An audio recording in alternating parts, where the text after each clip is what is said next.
Okay, boys and girls, this is the third update on the LS3 525 Connect and Cruise install on the 87 SS Monte Carlo. Last we spoke, we were speaking about the transmission crossmember. There were a couple part numbers that I'd given you then for the transmission as far as the fittings and the bolts.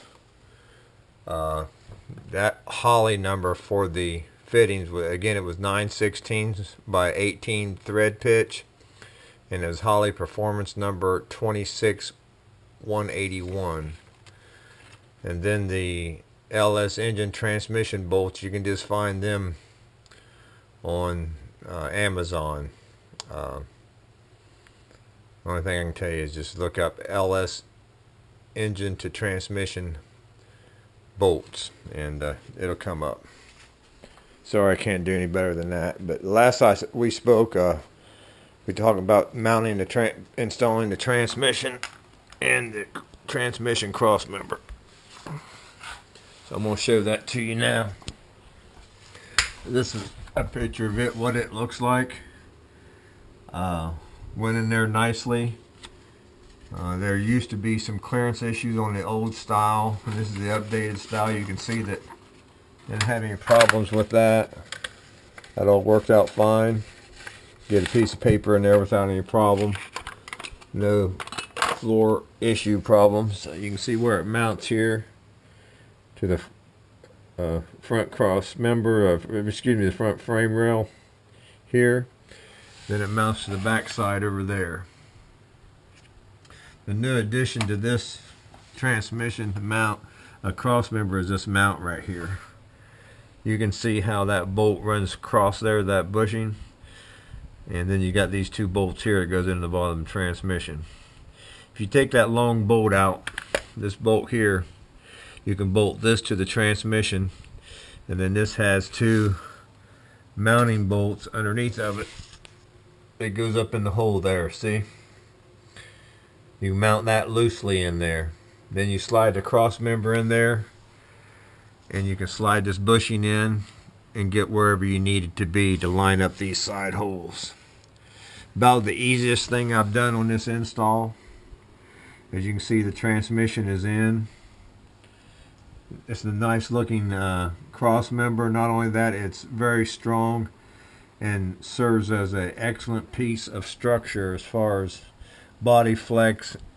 If you happen to get hit in the side, it would keep everything together, and it's just a good piece of structure. But I want to show you that. If you have any questions, please let me know.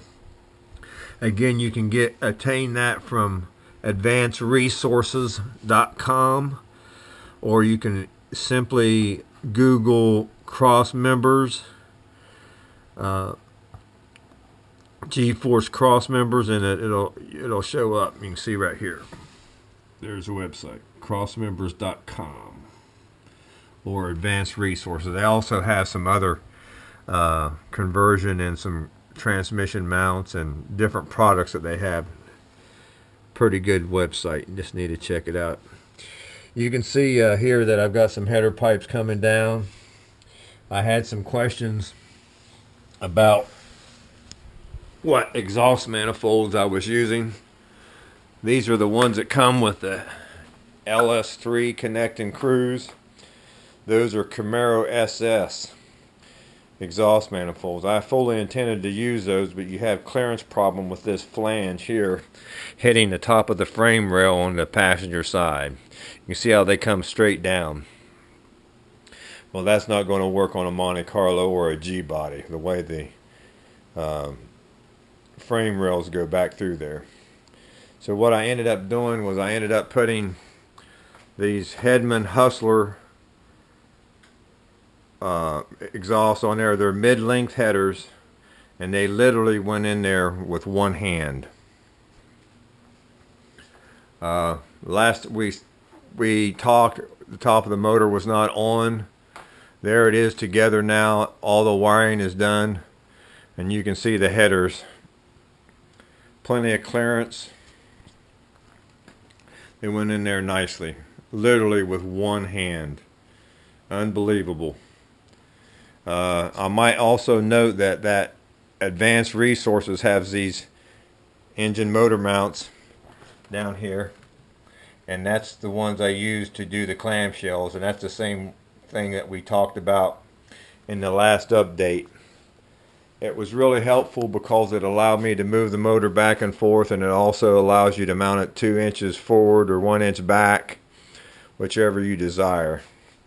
This is the other header here. Pretty slick looking. And I'm talking about, I moved these hoses out of my way and I slid it in there, and the spark plugs are still in it. All I did was unhook the spark plug wires. So it's coming along nicely. I'm very close. Transmission in, motors in. Working on the Dakota Digital now. That's the electronic dash. The next update will be of that, showing you what I had to modify inside the car and outside the car, what I had to do to the dash panel, how I found the right wires to hook it up, etc. Underneath here you can see where I insulated everything for the connecting crews. I'll lay that out, and I'll give you some better shots of that later, but that's essentially our update.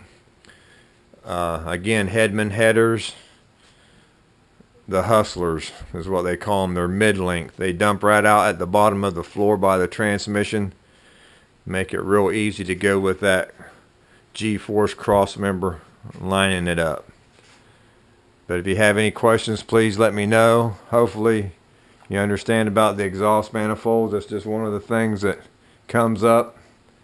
And I plan to take those out tonight to have them powder coated.